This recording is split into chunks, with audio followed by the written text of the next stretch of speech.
I suppose this question is not so much about my body, but it's about my well-being. And we heard both yourself and Abraham say there's no such thing as assertion. So I'd like to discuss, where do laws come into this thinking? Repeat that again. We did not hear. Where does what? Oh, sorry. Where does law, when the people that govern us, when they create a law, where does that come into the thinking that there's no assertion? The place you can feel that there is assertion is if you feel like you have no choice in what's being brought by those people that are in there. Those people that are organizing something for someone else are chosen by certain people, and those are given certain way of getting into the place. In other words, this agreement that's been made about that has nothing to do with one person enforcing their will on other people. It is always mutual when it comes to the experience. Talk more about it. So what if you don't agree with the law? Then you change the law for yourself, or you remove yourself from that environment. If it bothers you so much that you have to put the mirror on it, you are not part of that. You can find satisfaction in a variety of places. You're not bound to have to be under this law or under this law or under this law. So talk to us more about what the wobble is really about. When it comes to the talk that's happening, it's not globally, but it's certainly picking up pace about mandatory vaccine. And your choice is to accept that? Not have it.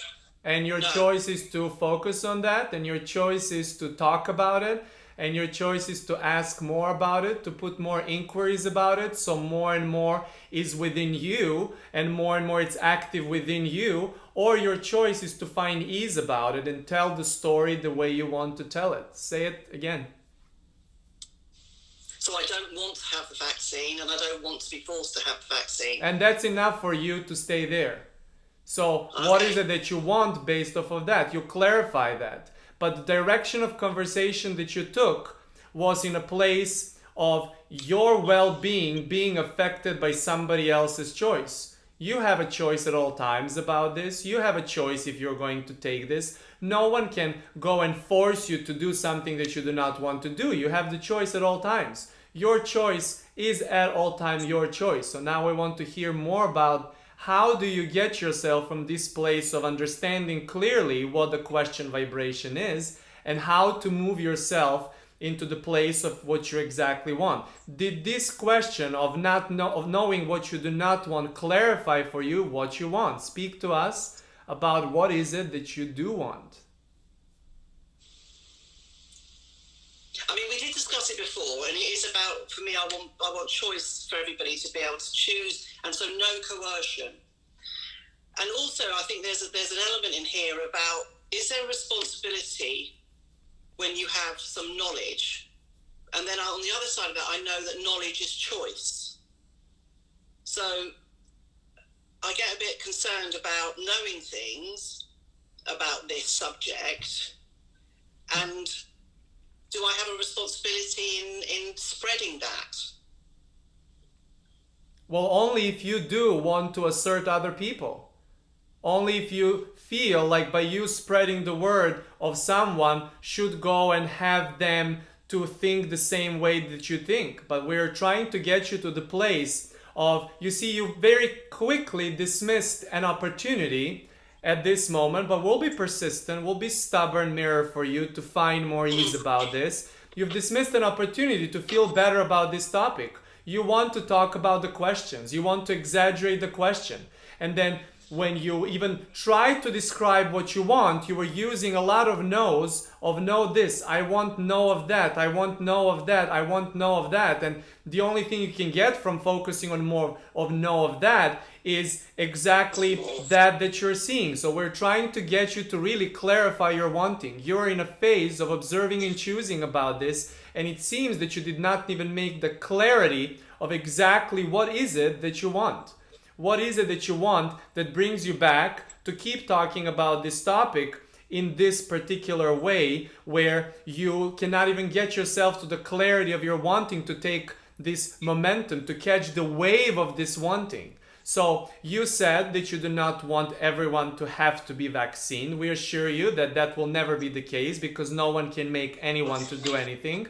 The other thing that we're trying to see from this is, now you want everyone to have the choice. You want you to have choice, and broader way of that is for everyone else to have the choice. And we assure you that still you are always making your choices and everyone is making their own choices. Now what? What is now the place of that clear wanting, and what is the story that you want to say now based off of that? That I want, that I know that I'm feeling good in my not wanting, and for those people that I hold dear, I can speak to them. You cannot feel good in not wanting. This is exactly what we're trying to get. You feeling of not wanting something makes you to experience of that which can be wanting, either in others or what others are trying to assert to you. There is no such a thing as you eliminating anything. You're every time with your attention, you're inviting it. Invitation, invitation, invitation. So invitation of not wanting is might as well as invitation of giving attention with that which is not what you want. So speak even more, be even more clear about exactly what is it that you do want. I don't want to be affected. Oh, no, I do want. That was an excellent correction. You started with yourself over there. We know that when there is a topic within something that gives you so much insecurity or not feeling comfortability, that sometimes you cannot even shift yourself into the place of even clearly seeing what is it that you want. But this is the place, if there is anything for you to do in that place of question, is to get yourself in the ease. And we'll offer you now to switch topic altogether. Which other topic gives you ease? Which other topic gives you ease besides this topic? We know that this might be the thing that you give 90% of your time of attention, or maybe even close to 100, or maybe 30, does not matter. What are the topics? There has to be at least one topic that gives you a lot of ease. What is that topic that you can right this moment appreciate and shift your attention to?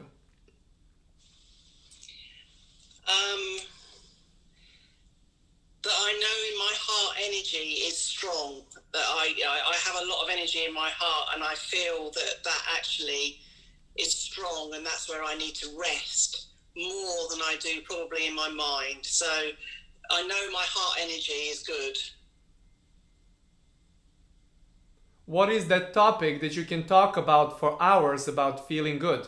Not about getting you off this subject, but what is that subject that you can appreciate right now? Is that looking at the trees outside? Is it safety of your home? Is it the car that you like enjoying? Is it talk to your friends? Is that something about your relatives and family? What is it that when you shift your attention to gives you sense of ease and appreciation and love? What is that topic? If I always want to fall back into that space, it's always thinking about my two sons, Charlie and George. So speak about your two sons right now. Think and speak about your two sons. What do you love about your sons? How they're growing into being such wonderful young men that are full of compassion and goodness, and you know, they're very calm. They've got lovely energy. I'm extremely proud of who they are and who they're becoming, who they're growing into. Speak more about it. I can, when I speak to them, you know, we FaceTime quite a lot, and I really enjoy talking to them. They're very different. George is such a sensitive soul, and he's just so charming and very considerate, very, very considerate. And he's just started fostering dogs that are at the risk of being put down, and he's helping them behave better so they can find homes. What else? And Charlie is he's got a very inquiring mind. He really is, he's got a quiet ambition about him. But he actually introduced me to a book at the last weekend when I spoke to him, and it's the Go Giver, and it's got 5 laws of business and being successful, and it was so lovely that it almost made me cry when I read it. So as you're having this steadiness now about something that it's your go-to feeling good place about talking about your family, and we're sure if we were to ask, there is more and more of these experiences. When you feel like you sometimes are spiraling to too many questions on some other topic that you feel you do not have control over, and that you feel that it's overtaking your well-being into not so well-being, we encourage you to have this experience of shifting your attention, because your attention to what's given at that moment, it's not feeling satisfying, and you drilling more into that topic to try to find some solution, it's at that moment not beneficial. So you want to get into the place of satisfaction, you want to get to the place of ease, you want to get to the place of unfocus. You see, these topics about this is what you have in your pocket. These stories about your sons, these new current stories, older stories, something that can get you into the place of appreciation, something that's immediate for you to get you going. So we suggest, there is always suggestion for you to practice the muscle of pointing your attention, because this is where your choices lay.